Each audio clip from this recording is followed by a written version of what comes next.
అఖండ భారత్ను పాలించిన మొఘల్ సామ్రాజ్య పాలకుడు షాజహాన్ యొక్క చివరి రోజులు ఏ విధంగా గడిచాయో ఈ వీడియోలో తెలుసుకుందాం. ప్రేమకు చిహ్నమైన తాజ్ మహల్ కట్టిన విషయం మాత్రమే మనకు తెలుసు. కానీ ఇండియాలో ఉన్న సామ్రాజ్యాలలో అత్యంత సంపద కలిగిన మొఘల్ సామ్రాజ్యాన్ని పాలించిన షాజహాన్ తాను చివరి రోజుల్లో త్రాగడానికి మంచినీరు దొరక్క ఉప్పు నీరు త్రాగి బ్రతికాడన్న విషయం మీకు తెలుసా? తన కన్న కొడుకైన ఔరంగజేబు షాజహాన్ పై యుద్ధం చేసి అతన్ని ఓడించి జైల్లో పడేసి చిత్రహింసలు పెట్టాడని మీరు ఎంతమందికి తెలుసు? షాజహాన్ రోజు పిచ్చివాడిలా జైలు కిటికీలో నుంచి దూరంగా ఉన్న తాజ్ మహల్ ని చూస్తూ తనలో తానే మాట్లాడుకుంటూ అనారోగ్యం పాలై చనిపోయాడని మనలో ఎంతమందికి తెలుసు? అసలు అఖండ భారత్ ను పాలించిన షాజహాన్ కి ఈ పరిస్థితి ఎందుకు వచ్చింది? షాజహాన్ చేసిన పాపాలే చివరి రోజుల్లో అతనికి శాపాలుగా మారాయా? ముందుగా షాజహాన్ తండ్రి గురించి తెలుసుకుందాం.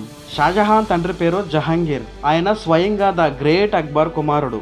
జహంగీర్ మొఘల్ సామ్రాజ్యానికి తన తండ్రి అక్బర్ తర్వాత 4వ చక్రవర్తి అయ్యాడు. జహంగీర్ కి 5గురు కొడుకులు ఉన్నారు.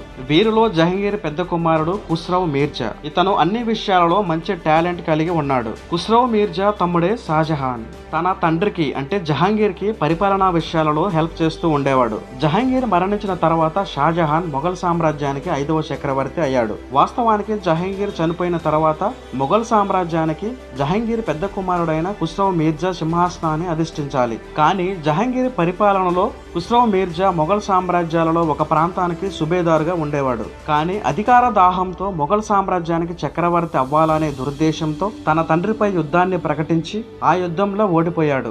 దాంతో వారసత్వంగా రావాల్సిన సింహాసనాన్ని తన మూర్ఖత్వంతో చేజార్చుకున్నాడు. అందుకే జహంగీర్ పెద్ద కుమారుడైన ఖుస్రౌ మీర్జాకు దక్కాల్సిన సింహాసనం షాజహాన్ కు దక్కింది. అలా 1628లో మొఘల్ చక్రవర్తి అయిన షాజహాన్ తన పరిపాలనలో ఎన్నో ఘోరమైన పాపాలు చేశాడు.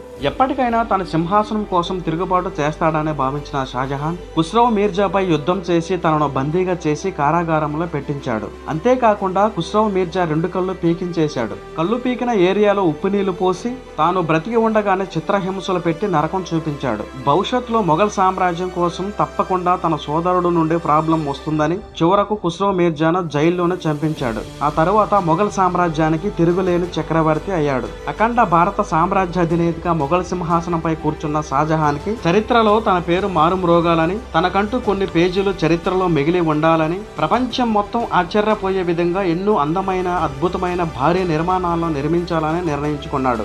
అప్పటికే మొఘల్స్ ఖజానా సిరి సంపదలతో నిండి ఉంది. దీంతో తన రాజసం ఉట్టిపడేలా బంగారంతో కూడిన నెమలి సింహాసనాన్ని చేయించుకున్నాడు. ఇక షాజహాన్ కుటుంబాన్ని తెలుసుకుంటే షాజహాన్ భార్య పేరు అర్జుమండ్ బాను బేగం. ఈమె షాజహాన్ పిన్ని అయిన నూర్జహాన్ సోదరుడైన ఆసిఫ్ ఖాన్ కుమార్తె. ఈ అర్జుమండ్ బాను బేగమే ముంతాజ్. ఈమె జ్ఞాపకార్థమే షాజహాన్ ఆగ్రాలో ప్రపంచ వింతలలో ఒకటైన తాజ్ మహల్ ను నిర్మించాడు. షాజహాన్ కి చాలా మంది కొడుకులు కూతుర్లు ఉన్నారు. వీళ్ళలో ప్రధానంగా షాజహాన్ కు 4 కుమారుల గురించి చెప్పుకోవాలి. దారా షికో, ఔరంగజేబు, షా షుజా, మురాద్ బక్ష్. వీళ్ళంతా షాజహాన్ సంతానమే. ఈ 4గురిలో పెద్ద కుమారుడైన దారా షికో అంటే షాజహాన్ కి ఎంతో ఇష్టం. దారా షికో చాలా అందగాడు మరియు తెలివైనవాడు. యుద్ధ నైపుణ్యాలు కలిగిన వ్యక్తి. తన మతాన్నే కాక ఇతర మతాలను గౌరవించే గొప్ప లౌకికవాది. ఇతను అన్ని మతాలకు చెందిన గ్రంథాలను చదివేవాడు. ఆ గ్రంథాలలో ఉన్న సారాంశాన్ని తెలుసుకోవడానికి మత పెద్దల దగ్గరకు వెళ్లేవాడు. ఉపనిషత్తుల్లోని 52 పర్వాలను తానే స్వయంగా పార్సీ భాషలోకి అనువదించాడు.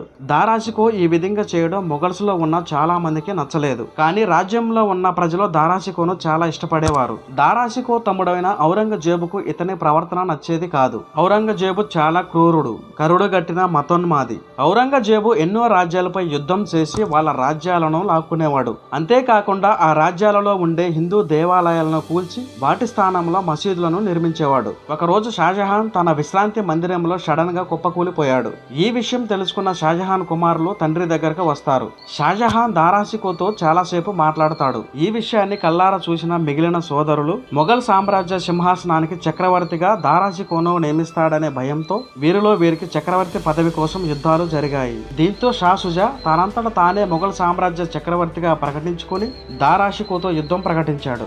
ఈ యుద్ధంలో షా షుజా దారుణంగా ఓడిపోయాడు. ఈ యుద్ధంతో ఔరంగజేబు చాలా భయపడ్డాడు. ఎలాగైనా చక్రవర్తి కావాలనే కుట్రలో నలిగిపోతున్న ఔరంగజేబు తన సోదరుడైన మీర్ బక్ష్ తో ఒక ఒప్పందం చేసుకున్నాడు. ఆ ఒప్పందం ప్రకారం ఎలాగైనా దారా షికోను ఓడించాలని, తర్వాత మొఘల్ సామ్రాజ్యాన్ని సమానంగా పంచుకోవాలని ఇదే ప్లాన్ తో ఔరంగజేబు మరియు తన తమ్ముడైన మీర్ బక్ష్ తో కలిసి వీరి అన్న అయిన దారాషికోపై యుద్ధం ప్రకటించారు. ఈ యుద్ధంలో దారాషికో ఓడిపోయాడు. యుద్ధం జరిగిన ప్రాంతం నుంచి దారాషికో పారిపోయాడు. వెంటనే ఔరంగజేబు మీర్ బక్షులు ఇద్దరు ఆగ్రా కోటలో ఉన్న షాజహాన్ ని బందీగా చేసి కారాగారంలో పడేశారు. రాజ్యంలో తన వాటా కావాలని అడిగిన మీర్ బక్ష్ ని స్పాట్ లోనే తల నరికి చంపేశాడు ఔరంగజేబు. ఎలాగైనా దారాషికోను వెతికి పట్టుకుని హతమార్చాలని అనుకున్నాడు. దారాషికో పంజాబ్ లో తలదాచుకున్నాడని తెలుసుకున్న ఔరంగజేబు తన సైన్యంతో పంజాబ్ కి వెళ్లి దారాషికోను పట్టుకుని తన తలను నరికి క్రూరంగా చంపేశాడు. అంతేకాకుండా ఆ తలను తెచ్చి ఆగ్రా కోటలో బందీగా ఉన్న షాజహాన్ కి చూపించాడు. ఎప్పటికైనా దారాషికో రాజ్యానికి వచ్చి తనను బందీ నుండి విడిపిస్తాడని ఆశతో ఉన్న షాజహాన్ కి తెగిపడిన దారాషికో తలను చూసి గుండెలు బద్దలయ్యాయి. షాజహాన్ జైల్లో ఉన్న చివరి రోజుల్లో చాలా కష్టాలు అనుభవించాడు. కనీసం త్రాగటానికి మంచినీరు కూడా దొరక్క అక్కడే ఉన్న ఒక బ్రావిలో ఉప్పు నీరు త్రాగి బ్రతికేవాడు. జైల్లో ఉన్న కిటికీలో నుంచి దూరంగా ఉన్న తాజ్ మహల్ ను చూస్తూ కొన్ని సార్లు పిచ్చివాడిలా అరుస్తూ పెద్ద కేకలు వేస్తూ బ్రతికేవాడు. ఇలా షాజహాన్ జైల్లోనే అనారోగ్యంతో చనిపోయాడు. ఈ వీడియో మీకు నచ్చినట్లయితే please subscribe our channel. Thanks.